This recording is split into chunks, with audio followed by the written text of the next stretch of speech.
ว่ามานะบางคนเขาบอกว่าเป็นความพยายามมานะในที่นี้ก็หมายถึงเป็นตัวกิเลสที่ทำตัวให้คนเฮานั้นมีความเย่อหยิ่ง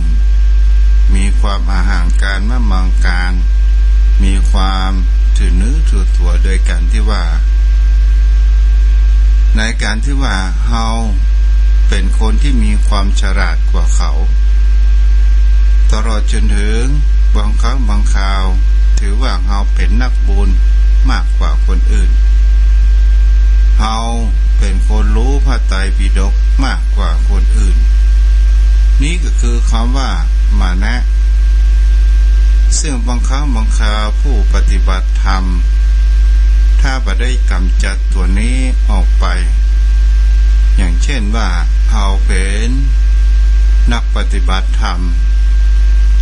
และเฮาบ่ได้ศึกษาคำว่าตัวมานะบางครั้งบางคราวเฮามีความหลง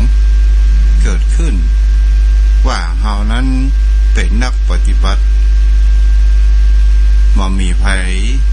ที่จะปฏิบัติเต้าเฮาอย่างนี้เป็นต้นศรัทธาญาติโยมเป็นสิ่งที่คนเฮานั้นจะเห็นได้ว่าคำว่ามานะเป็นสิ่งที่คนเฮานั้นจะหาได้หลายอย่างหลายประการด้วยกันก็มีทางครูบาอาจารย์นักปราชญ์เพิ่นก็ได้พยายามชี้แจงเหล่านี้ว่ากิเลสตัวนี้ที่เฮาฮู้จักกันว่าทิฏฐิพระมณกษัตริย์อย่างนี้เป็นต้นคำว่ามณะในที่นี้หมายถึงเขาว่าเฮาก็จริงๆเข้าไปลึกๆหมายว่าเป็นความหลงว่าตัวกูของกูเป็นความยึดมั่นติดมั่นอยู่ในคำว่าทุกสิ่งทุกอย่างของกูและเป็นสิ่งที่คนเฮานั้นถ้าเฮาจะหันได้กันว่าความอยากเด่นอยากดังนี้ก็เป็นตัวคำว่ามานะแล้วคนเฮานั้นบางครั้งบางคราวเมื่อบ่ได้มียศถาบรรดาศักดิ์ใดๆก็เป็นคนธรรมดาแต่ถ้าว่ามียศถาบรรดาศักดิ์เกิดขึ้นมาแล้วก็เริ่มที่จะมีมานะเกิดขึ้นมานะนี้ก็คือความถือเนื้อถือตัวเป็นคนที่จะอู้จาสบประมาทต่างๆนานาต่อหน้าตัวเก่าไปได้ก็ถือว่าเฮานั้นมีความรู้มากกว่าคนอื่นแต่สิ่งที่เฮาคนเฮานั้นก็จะหันกันได้โยมพ่อโยมแม่เฮาจะหันได้ว่ามานะกิเลสตัวนี้บางครั้งบางคราวจะทำให้ตนตัวของเฮานั้นเดินทางผิดและตัวหนึ่งก็คือตัณหาก็คือความยึดติดยึดมั่นถือมั่น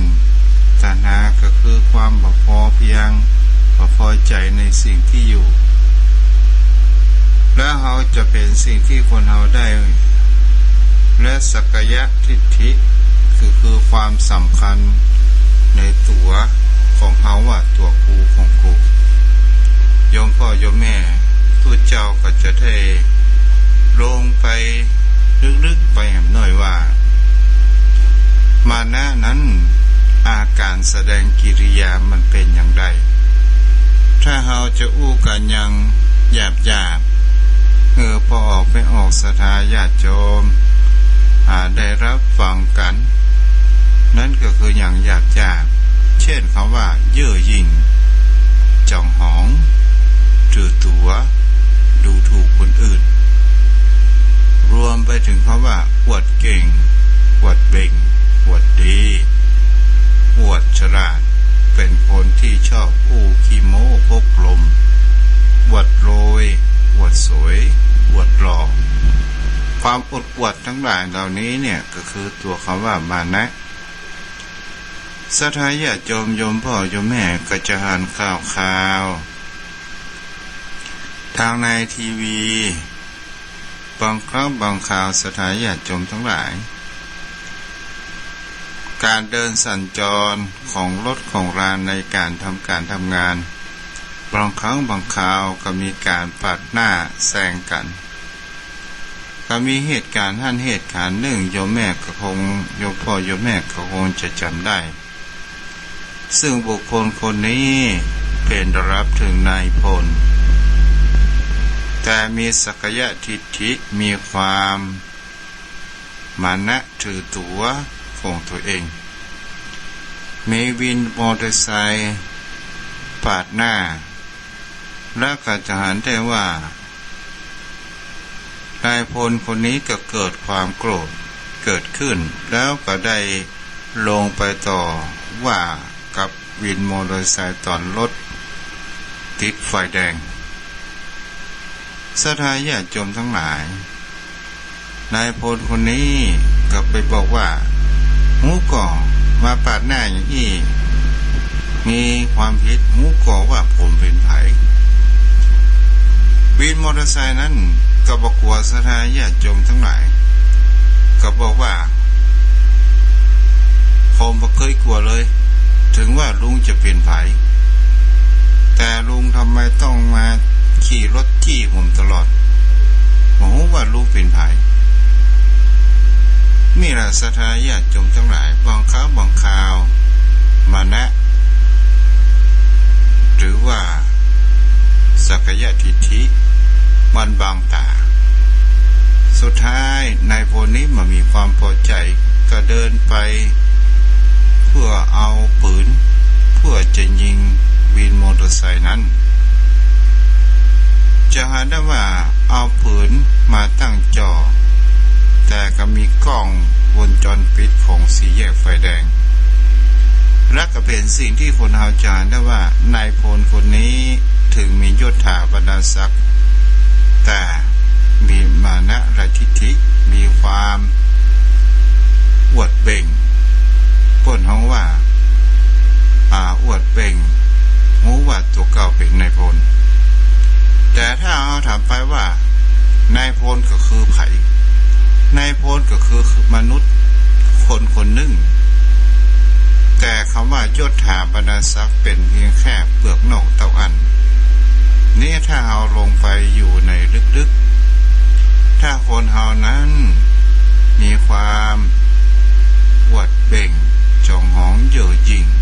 มีความกลางอยู่ในตัวเป็นสิ่งที่คนเหล่านั้นเกิดจะหันกันได้แต่บางสิ่งบางอย่างคนเหล่านั้นก็จะหันได้ว่าอวดร่ำอวดโรยอวดมีเงินมีทองอยู่มากมายบางคนกับมีจะหันได้ว่าซื้อรถหรู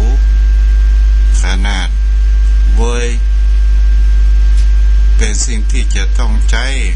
กระเป๋าต้องมีแบรนด์เนมเป็นลุยสติงนาฬิกาโอ้มากมายสถาญาติโยมทั้งหลายและก็เราจะเห็นได้ว่าสิ่งเหล่านี้เนี่ยมันก็คือตัวคำว่ามานะและก็บางครั้งบางคราวไปเยอะจริงดูถูกคนยากคนจนแล้วก็ถามว่าสิ่งเหล่านี้จะเป็นยศถาบรรดาศักดิ์ทรัพย์สินเงินทอง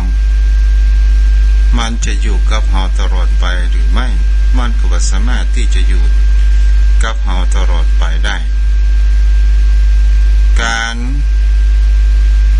คนเฮาจะเห็นได้ว่าบางครั้งบางคราวคนที่ดูถูกคนอื่นชอบสร้างภาพต่างๆนานาเป็นสิ่งที่คนเฮานั้นจะเห็นได้ว่าบางครั้งบางคราวอย่างเช่นคนที่มีความ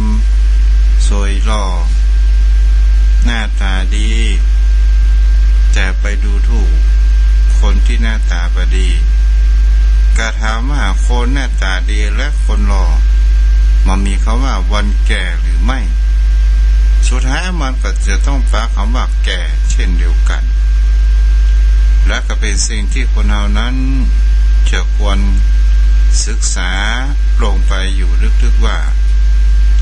มานะทิฏฐิสักยะทิฏฐิตัณหาเหล่านี้มันเป็นตัวเหมือนบังมือเฮาหันท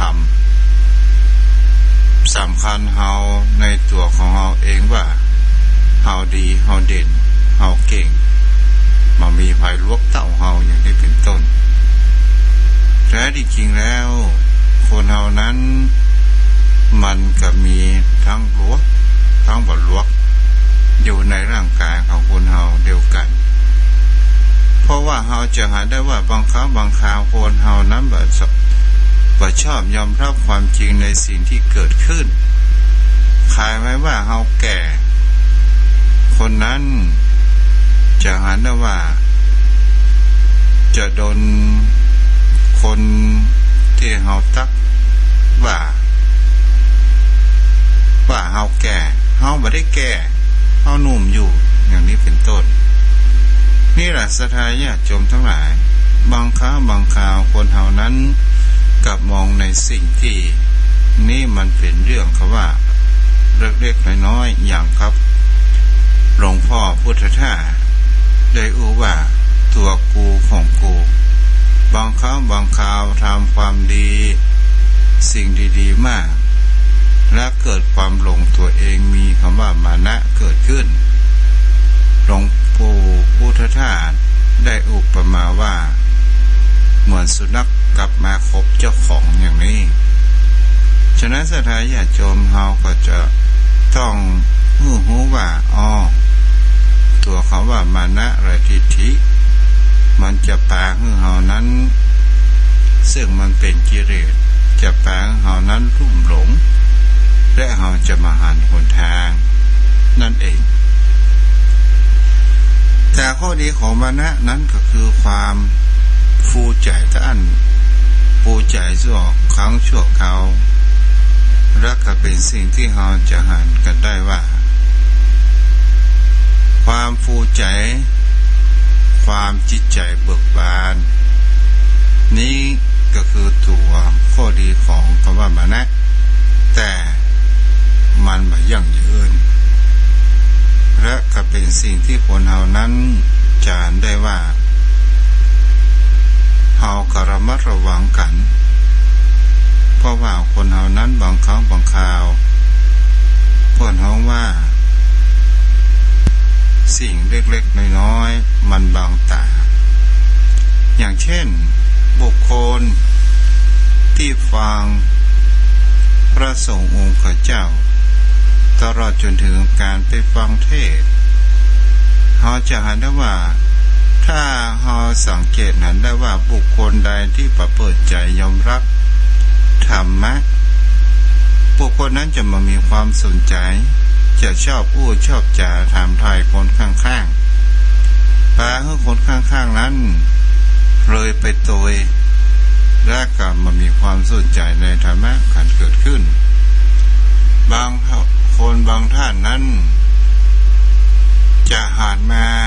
สนใจในธรรมะก็ต่อเมื่อเกิดความเจ็บไข้ได้ป่วยประการหนึ่งเป็นวัยชราเกิดขึ้นแห่งประการหนึ่งมีความอกหักมีความพัดพลาดเช่นจะสนใจธรรมะที่จะเอาไปย้อมจิตใจอย่างนี้เป็นต้นโยมพ่อโยมแม่มีเรื่องเล่าอยู่ห้านเรื่องหนึ่งว่าคำว่ามานะมีห้านครอบครัวหนึ่งพ่อแม่และก็ลูกแต่พ่อนั้นสอนให้ลูกว่าบอกให้ลูกว่าลูกครับพ่อลูกจะต้องเป็นคนที่มาต้องไปยอมแพ้ภัยใดๆทั้งสิ้นลูกจะต้องเป็นคนที่ชนะอยู่ตลอดลูกก็ได้จำฝังในจิตไว้ในใจ